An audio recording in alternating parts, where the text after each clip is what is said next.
আমি আমার সততা নিষ্ঠার পরে ৫ই আগস্টের আগে এবং পরে অনেকেই বদনামের শিকার হয়েছিল, কলঙ্কের শিকার হয়েছিল। আল্লাহর অশেষ মেহেরবানিতে আমার রাজনৈতিক জীবন শুরু থেকে অদ্যাবধি পর্যন্ত আমি কোনো দুর্নীতি, কোনো অনিয়মের সঙ্গে জড়াইনি। আসসালামু আলাইকুম। জয়পুরহাট পাঁচবিবিবাসীকে আমি আমার পক্ষ থেকে আমি সালাম জানাচ্ছি, শুভেচ্ছা জানাচ্ছি বাংলাদেশ জাতীয়তাবাদী দল জয়পুরহাট জেলা শাখার পক্ষ থেকে। দেশনেত্রী বেগম খালেদা জিয়া এবং বিদ্যুৎ ভারপ্রাপ্ত চেয়ারম্যানের পক্ষ থেকে আমি আন্তরিক অভিনন্দন জানাচ্ছি। আমি মাসুদ রানা প্রধান, জয়পুরহাট জেলা বিএনপির সিনিয়র যুগ্ম আহ্বায়ক, ছাত্রদলের সাবেক সভাপতি জয়পুরহাট জেলা শাখা, ছাত্রদল কেন্দ্রীয় সংসদের সহ সাংগঠনিক সম্পাদক, রাজশাহী বিভাগের দায়িত্বে এবং জেলা বিএনপির সাবেক ছাত্র বিষয়ক সম্পাদক এবং জয়পুরহাট সরকারি কলেজ ছাত্র সংসদে নির্বাচিত এজিএস এবং জয়পুরহাট সরকারি কলেজের সাবেক সাধারণ সম্পাদক, ছাত্রদল জেলা কমিটির সাবেক সদস্য, জেলা বিএনপির সাবেক যুগ্ম সাধারণ সম্পাদক।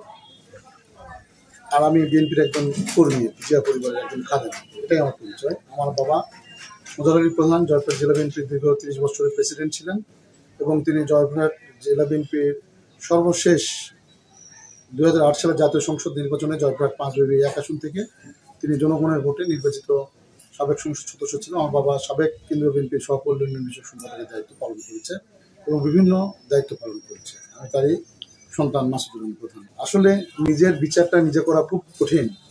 যারা বৃহত্তর রাজনৈতিক দল যারা চেষ্টা করেছে, মনোনয়ন চেয়েছে, আমি মনে করি তাদেরও যোগ্যতা ছিল, হয়তোবা তাদের যোগ্যতার চাইতে আমি যেটা করেছি, আমি তৃণমূল পর্যায়ে রাজনীতি করে এসেছি, আমি জিয়া পরিবারের সঙ্গে ছিলাম, আমি রাজনীতিতে কখনো অ্যাবসেন্ট ছিলাম না।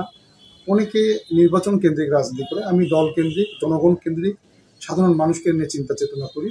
আমি আমার সততা নিষ্ঠার পরে 5ই আগস্টের আগে এবং পরে অনেকেই বদনামের শিকার হয়েছিল, কলঙ্কের শিকার হয়েছিল। আল্লাহর অশেষ মেহেরবানিতে আমার রাজনৈতিক জীবন শুরু থেকে অদ্যাবধি পর্যন্ত আমি কোনো দুর্নীতি, কোনো অনিয়মের সঙ্গে জড়াইনি। আমি জীবনের শেষ দিন পর্যন্ত সৎভাবে চলতে চাই এবং জিয়া পরিবারের একজন খাদেম হিসেবে কাজ করে যেতে চাই। এটাই আমি কারণ মনে করি।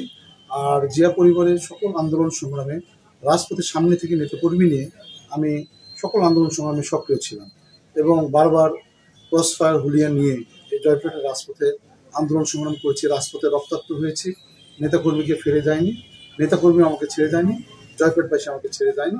এই কারণে দলের বিচার বিশ্লেষণ করে আমার কাছে মনে হয়েছে, আমাকে যোগ্য মনে করেছে বিধায় আমাকে দল মনোনয়ন দিয়েছে। এই জয়পুরহাট মাটির মানুষের সঙ্গে একটা নিবিড় সম্পর্ক। আমার প্রয়াত পিতা মোজার আলী প্রধানকে বিএনপির প্রধানমন্ত্রী সাবেক বেগম খালেদা জিয়া মাটি ও মানুষের নেতা হিসেবে উপাধি দিয়েছিল। আমি তারই সন্তান। এই মাটির সঙ্গে তৃণমূলের সঙ্গে নিবিড় একটি সম্পর্ক আছে। আগামী দিনে আমাদের যে পরিকল্পনাগুলো আছে, আমরা একটি শান্তির জয়পুরহাট করতে চাই, যে জয়পুরহাটের উন্নয়ন থাকবে, রাস্তাঘাট থেকে শুরু করে আমার যে পরিকল্পনা আছে, আমাদের বেকারত্ব সমস্যা আছে, বেকারত্ব সমস্যার সমাধানের জন্য আমরা কাজ করতে চাই। আমাদের দলের পক্ষ থেকে আমাদের দলের সম্মানিত ভারপ্রাপ্ত চেয়ারম্যান জননেতা জনাব তারেক রহমান সাহেব রাষ্ট্র মেরামতের জন্য 31 দফা কর্মসূচি দিয়েছে। এই 31 দফার মধ্যে সব কিছু উন্নয়ন লিপিবদ্ধ আছে। তারপর আমার স্থানীয়ভাবে আমার প্রতিশ্রুতি আছে, জয়পুরহাটে আমি জয়পুরহাট বাজলা স্কুল এবং গার্লস স্কুলের মাঝখানে সন্তানদের ব্যাপক একটি কষ্ট হয়। আল্লাহ যদি আমাকে সম্মানিত করে, জনগণের ভোটে আমি যদি নির্বাচিত হই, সেখানে আমার একটি পরিকল্পনা আছে, একটি ওভারব্রিজ দেওয়ার সন্তানদের নিরাপত্তার জন্য। আমার পরিকল্পনা আছে জয়পুরহাটে একটি মেডিকেল কলেজ। জয়পুরহাটে চিকিৎসার অভাবে অনেক মানুষ ক্ষতিগ্রস্ত হয়।